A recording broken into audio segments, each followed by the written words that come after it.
tal, chicos de Colegio Líder? Esta oportunidad en nuestro curso de literatura tenemos el tema de vanguardismo peruano.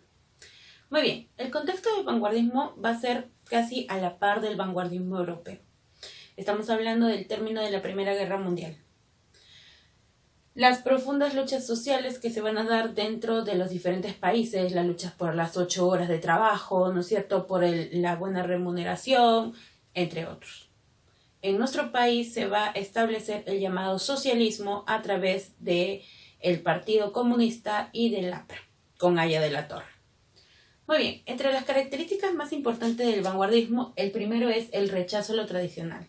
Ahora, ¿qué es lo que pasa? Las corrientes literarias usualmente nacen para oponerse a la corriente anterior, pero el vanguardismo nace para oponerse a todo lo anterior, a todo lo tradicional. Versolibrismo. El vanguardismo en lo que más va a destacar es en el género lírico, es decir, en la poesía.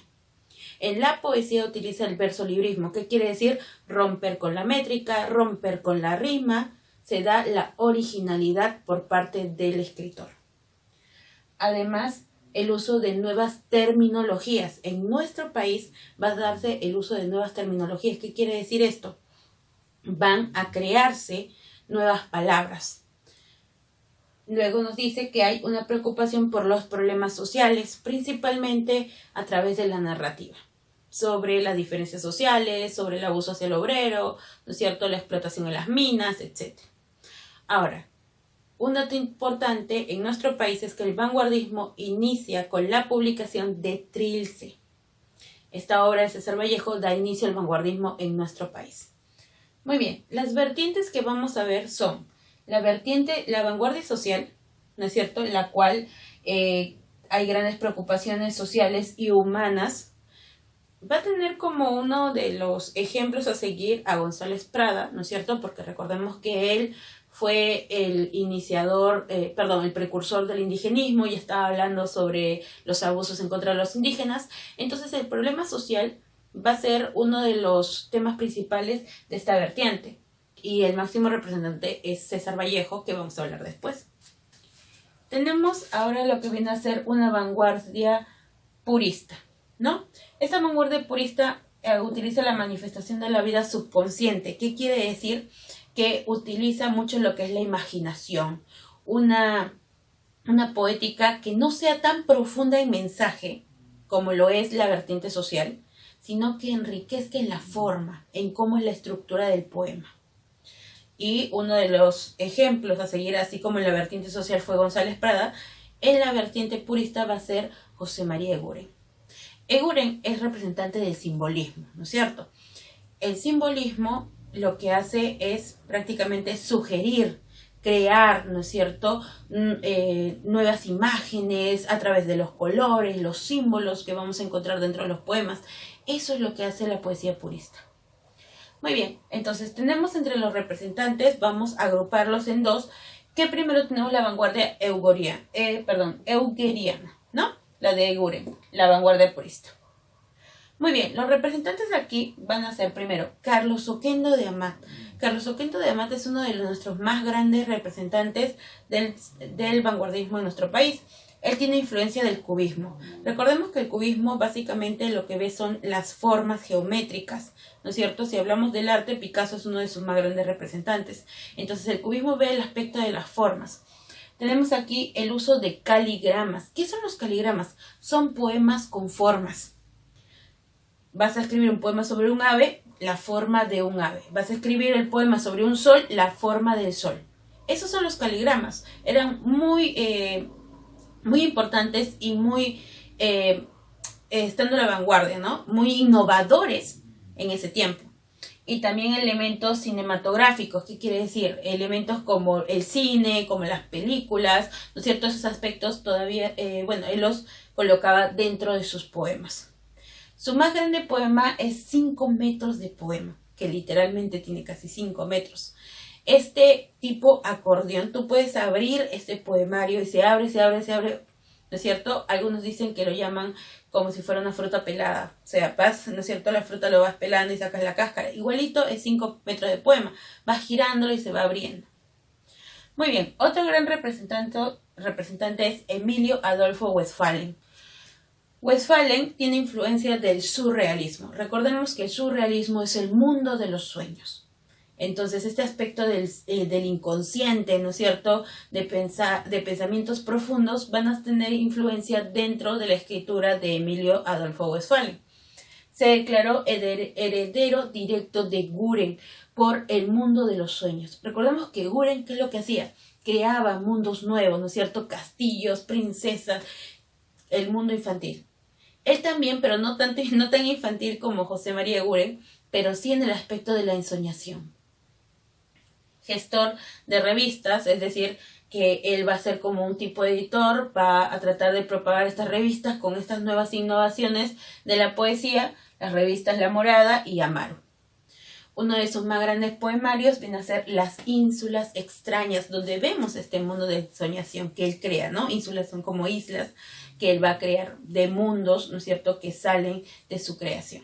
Y estos son los primeros representantes de nuestra vanguardia peruana. Continuamos con nuestros representantes del vanguardismo peruano y ahora tenemos a Martín Adán. Martín Adán, su verdadero nombre viene a ser Rafael de la Fuente Benavides. Él se le considera cosmopolita dentro de su poesía. ¿Qué significa esto? Cosmopolita es hablar de otras culturas, o sea, culturas a las que él no pertenece. Habla sobre ciertas características del arte europeo, del arte oriental, que no, obviamente, él no pertenece a esos países, pero habla de ello. El cosmopolita ve a todo como si fuera su patria. Y esto es lo que encontramos dentro de sus poemas. Luego tenemos que se le considera una poesía experimental por el hecho de que hay nuevas rimas, hay nuevos conceptos que encontramos dentro de su poesía. En su obra más representativa es Casa de Cartón. Casa de Cartón es una muestra extraordinaria de la prosa poética dentro de nuestra literatura. La prosa poética fue creada por Juan Ramón Jiménez, es un escritor español, en el cual básicamente vemos el uso, pues, de la poesía dentro de una historia. Y eso es lo que vamos a encontrar en Casa de Cartón. Si lo leemos, es como si fuera un pequeño cuento o una pequeña novela. Una pequeña novela caería mejor. Una pequeña novela, pero enriquecida con conceptos que podemos encontrar dentro de la poesía, ¿no? Utilizando figuras literarias para poder describir los lugares, para poder describir a los personajes, para poder describir los pensamientos, etc. Entonces aquí vemos una gran muestra de la experimentación dentro de la poética peruana. Otro representante viene a ser César Moro. César Moro, su verdadero nombre es Alfredo Quispe Asín. César Moro también tiene influencia del surrealismo, que quiere decir del mundo de los sueños, del inconsciente, de lo más profundo de nuestra mente, de nuestros deseos. También lo vamos a encontrar dentro de su poesía. Casi toda su poesía está escrita en francés. Esa va a ser su lengua poética. Además, hay algunas traducciones, ¿no? Por ejemplo, su obra que tenemos aquí, La Tortuga Ecuestre, mezcla un poco del castellano, pero la mayoría de sus obras está escrita en francés. Sus temas más importantes vemos que es el amor apasionado y el erotismo. Y esto lo vamos a ver dentro de su obra Cartas a Antonio, donde, manifiesta el amor que sentía por este joven que lamentablemente no pudo concretarse al final. Muy bien, eso encontramos pues a los representantes. Otros representantes tenemos aquí, por ejemplo, a Javier Abril, que también era muy conocido en su tiempo, con su obra Hollywood. Tenemos a Juan Parra del Riego, que ya venía desde antes. Es más, Juan del Parra del Riego se considera como uno de los iniciadores del vanguardismo, porque ya podíamos encontrar cierto versolibrismo, cierta influencia del vanguardismo europeo dentro de sus obras. Y aquí tenemos Carnaval. Tenemos a Alejandro Peralta, ¿no es cierto?, que mezcla de alguna manera los temas andinos dentro de la vanguardia, dentro de la poética, con su obra Ande. Y tenemos a Alberto Hidalgo, que también es un gran innovador de la vanguardia al utilizar estos caligramas extraordinariamente, y lo podemos ver dentro de su obra Química del Espíritu. Alberto Hidalgo es el creador de un istmo de vanguardia en el Perú. Sí, el Perú también tuvo su istmo de vanguardia, se llamó simplismo. Y él va a ser el creador de este istmo de vanguardia. Entonces, como vemos, la literatura, dentro de la poesía principalmente, va a ganar un gran peso gracias a estos grandes creadores que tenemos como representantes de nuestra literatura peruana.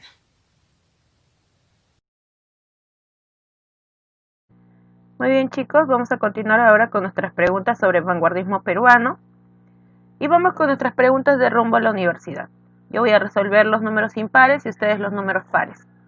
Dice la número 1. El vanguardismo en el Perú surge en la década de los años 20. Recordemos que más o menos en 1922, 1923, César Vallejo estaba comenzando el vanguardismo en nuestro país con la publicación de su obra Trilce, una obra que no fue muy acogida en su tiempo.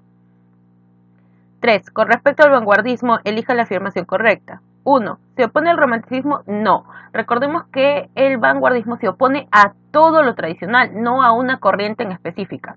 2. ¿Surge antes de la Primera Guerra Mundial? No, surge después de la Primera Guerra Mundial. 3. ¿Rompe con la tradición anterior? Sí.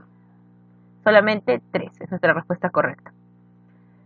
Descarte la obra que no pertenece al vanguardismo peruano. En realidad todas estas obras son vanguardistas, pero nos dice vanguardismo peruano. Trilce, César Vallejo. La Casa de Cartón, Martín Adán. La Tortuga Ecuestre también pertenecen, ¿no es cierto? Aquí con y 5 metros de poema con Carlos Oquendo de Amat. ¿Cuál no pertenece? Altazor, que le pertenece al chileno Vicente Huidobro. Él también pertenece al vanguardismo, pero no peruano. El texto es una sola pieza de papel que se lee como pelando una fruta. Ese es 5 metros de poemas de Carlos Oquendo de Amat. Como les mencioné, es como tú estás pelando, estás sacando la cáscara y se va estirando, ¿no? Lo mismo sucede con 5 metros de poemas. Lo vas abriendo y se va estirando.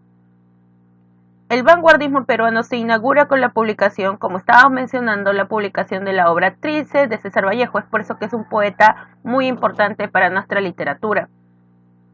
Ahora, ¿qué es lo que ustedes tienen que hacer? Transcribir en el cuaderno, pues, la parte teórica, en el libro, lo que ya he desarrollado. De tarea, en el libro tienen la lectura, las preguntas que están en la página 193, rumbo a la universidad, los números pares que están en la página 192. Y en el cuaderno tienen, 1, elaborar un caligrama sobre un objeto que a ustedes les guste o los inspire. Pueden buscar en internet cómo se dan ejemplos de caligramas. Obviamente no copiarlos, ¿no? Sino ustedes inspírense. ¿Te gusta, no sé, las nubes? Construye un caligrama con la forma de las nubes.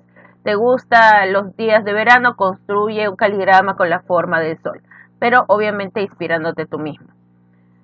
Elabore un mapa conceptual sobre Alberto Hidalgo. Van a escribir sobre este autor un mapa conceptual con su biografía, sus características de sus obras y también sobre una de sus obras muy importantes que es Química del Espíritu. Muy bien, esta ha sido nuestra primera parte de vanguardismo peruano.